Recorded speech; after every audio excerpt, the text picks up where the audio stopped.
믿음으로 사라 자신도 생각했기 때문이라고 11절에 기록되어져 있는데, 아브라함이나 사라는 잉태 소식을 들었을 때 같이 웃었다고 했습니다. 사라의 웃음은 불신앙에 의한 것이었지만 아브라함의 웃음은 기쁨 때문이었습니다. 그러나 사라는 후에 아들을 얻는 것에 대해 기뻐하고 감사하였고 아들의 이름을 이삭이라고 불렀습니다. 임신할 수 있는 능력, 문자대로 시의 기초라고 하는데요. 아브라함이나 사라에게 모두 적용된다고 볼 수 있습니다. 아브라함이 약속의 아들의 아버지가 되기 위해서는 아내 사라도 남편의 믿음과 하나가 될 필요가 있었습니다. 사라는 처음에 의심을 했지만 약속하신 분을 믿을 수 있는 분으로 생각했고 마침내 아브라함이 100세 때 사라가 90세 때 이삭을 낳았습니다. 창세기 17장에 보면 나와 있죠. 죽은 것이나 태어났습니다 라고 12절에 기록되어져 있는데요. 그리하여 사라가 아브라함과 한 몸이 되어 약속의 아들을 얻을 일이 설명되고 있습니다. 죽은 것이나 다름없는 것은 아브라함이 늙어 이미 생식 능력을 상실한 것을 의미할 수 있지만 사라의 태도 역시 죽은 것과 같았다고 로마서 4장 18절에서 21절에 나와 있습니다. 하늘의 별들과 바다의 모래, 그 수를 헬 수 없을 정도로 많다는 것을 나타내는 가장법적 표현입니다. 사실상 아브라함 때 약속의 아들은 한 사람밖에 없었지만 그 후 12지파로부터 이스라엘 민족이 크게 번성하였으며 궁극적으로는 그리스도를 믿고 영적 이스라엘 자손으로 불려지는 수많은 성도들을 통해 그 약속이 실현되었다고 기록되어져 있습니다. 아멘. 이 사람들은 죽었습니다 라고 3절 상반절에 나오는데, 이 사람들은 믿음으로 살았고 죽을 때에도 믿음으로 죽었습니다.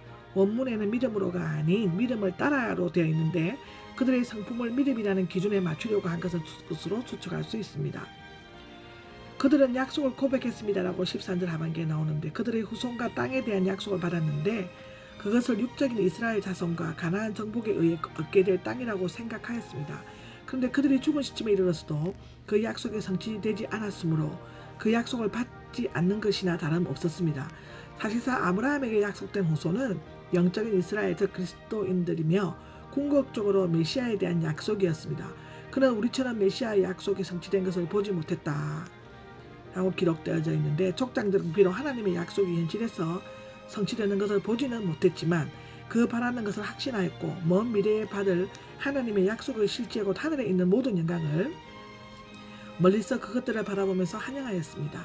인사하다 호의하다를 나타내고 있는데 제1부정가급 분사로 마태복음 5장 47절에 기록되어져 있습니다. 외국인들과 그 나그네들은 아브라함의 혈족 속에서 야곱은 바로에게 각기 자신을 나그네라고 소개했습니다. 이것은 믿음의 위인들이 그런 고백을 통해 자신들이 이 땅에 안주하지 않고 계속적으로 외국인과 나그네로 살면서 자신들의 참된 소망을 하나님 나라에 두고 있고 살아있음을 나타내고 있습니다. 아멘. 이렇게 말하는 데 나타내었습니다 라고 14절에 실제로 그들은 멸망하고 있었습니다 라고 나타나는데요. 앞절의 세상에서는 외국인들과 나그네들이라고 말하는 사람들은 자신들이 살았던 이 땅의 고향이 아닌 더 나은 고향 곧 하늘에 있는 고향을 열망하였다고 합니다. 말하자면 믿음의 위인들은 나그네들의 육적인 고향을 애타게 그리워하듯 하늘에 있는 고향을 간절히 열망하면서 살았던 것입니다. 열망하다 이 뜻은 무엇을 향해 뻗치다, 열렬히 갈망하다, 탐내다인데요. 디모데전서 3장 1절에 나와 있습니다. 믿음의 위인들이 눈으로 보지 못한 하늘의 고향을 열렬히 기대했음을 나타내어주고 있죠.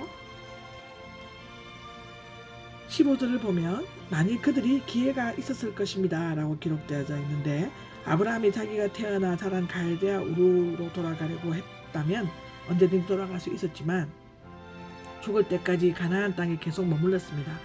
아브라함은 이삭의 아내를 찾기 위해 메소포타미아로 종을 보내면서 내 아들을 그리로 데리고 가지 말라라고 당부하였습니다. 창세기 24절에 기록되어져 있습니다. 한편 후에 애굽으로 나온 이스라엘 백성들은 광야 생활이 힘들어지자 애굽으로 돌아가려고 했습니다. 믿음의 길에서 멈춤이나 후퇴의 표지판이 없었습니다. 16절에는 하나님께서는 한 도시를 준비해 주셨습니다 라고 나와 있는데, 하나님은 종종 아브라함과 이삭과 야곱의 하나님으로 불리우고 있었죠. 창세기 28절에 나옵니다. 출애굽기 3장 6절에도 나오고요. 어떻게 보면 외국인과 나그네로 살아가는 자들의 아버지로 불리는 것은 수치스러운 일로 여겨질 수가 있습니다. 더욱이 세 족장은 나름대로 인간적인 흠집을 가지고 있었습니다. 그럼에도 불구하고 하나님은 그들에게서 자신의 하나님으로 불리워지는 것을 부끄러워하지 않았을 뿐만 아니라 그들을 위해 한도시 즉 영원한 처소를 준비해 주셨습니다. 마태복음 25장 34절, 요한복음 14장 2절, 요한계시록 21장 2절에 나오고 있죠. 17절에서 22절까지는 족장들의 믿음을 구체적인 신뢰로 들어 소개하고 있습니다. 믿음으로 아브라함은 시험을 받았을 때라고 17절에서 19절까지 나와 있는데요. 이삭을 바친 기사에 대한 언급은 본서와 야고보서에 나타내고 있습니다. 야고보서는 믿음과 행함의 일치를 강조하고 있는데요. 아브라함의 믿음이 아들을 바치는 행동으로 나타난 것을 언급하고 있고 여기에서는 하나님의 약속에 대한 아브라함의 믿음이 강조되고 있습니다. 아브라함에게 처음부터 주어진 자손에 관한 약속은 이삭이 태어남으로써 실현되었습니다. 하나님께서 일찍이 이삭에게서 내 후손들이라고 불릴 자들이 태어날 것이다 라고 말씀하셨습니다. 이것은 오직 이삭만이 법적인 아들이며 그를 대신한 아들은 더 이상 없다는 것을 의미합니다. 그런데 이 외아들은 제물로 드리라는 것은 인간적으로 볼 때는 실천 불가능한 일입니다. 이 시험은 아브라함이 언약의 종으로서 언약의 주이신 하나님을 어떤 하나님으로 삼느냐는 충성됨에 대한 시험이었습니다. 아브라함이 직면한 최대의 문제는 하나님의 약속과 명령이 모순된다는 점인데요. 그런데 그가 이삭을 제물로 바칠 수 있었던 것은 하나님께서 이삭을 죽을 사람들 가운데서 일으킬 수 있다고 생각했기 때문입니다. 아브라함은 과거에 죽은 자와 다름없는 자신과 사라의 몸에서 새로운 생명의 이삭을 낳을 수 있었으며 이러한 경험은 이삭이 죽는다 해도 하나님께서 그를 다시 살릴 수 있다는 믿음을 갖게 해주었습니다. 이러한 부활의 믿음은 아브라함으로 하여금 종에게 내가 아이와 함께 가서 경배하고 너에게로 돌아오겠다라고 창세기 22장 5절에 말했습니다. 아브라함은 이삭을 죽여 번제물로 바치라고 했으므로 이삭은 죽은 목숨이나 다름없었습니다. 그러므로 비유적으로 아브라함은 죽은 사람들 가운데서 이삭을 다시 돌려받을 것이 되었다라고 비유적이라는 것은 이삭이 제물로 바쳐진 것이 그리스도의 죽음과 또한 부활을 예시한 것임을 나타내어 보여주고 있습니다. 믿음으로 이삭은 축복해 주었습니다 라고 20절에 나와 있는데요. 하나님께서는 이삭에게 아브라함과 약속을 다시 확신시켜 주셨고 이삭은 장래에 있을 일에 대해 두 아들에게 축복하였습니다. 야곱이 속임수로 장자의 축복을 빼앗았고 에서는 그 나머지 축복을 받아야만 했죠.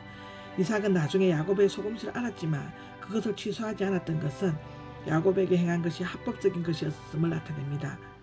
창세기 27장 33절에 나옵니다. 거기에서 분명히 하나님의 섭리가 있었습니다. 21절을 보면 믿음으로 야곱은 하나님께 경배하였습니다 라고 되어 있습니다.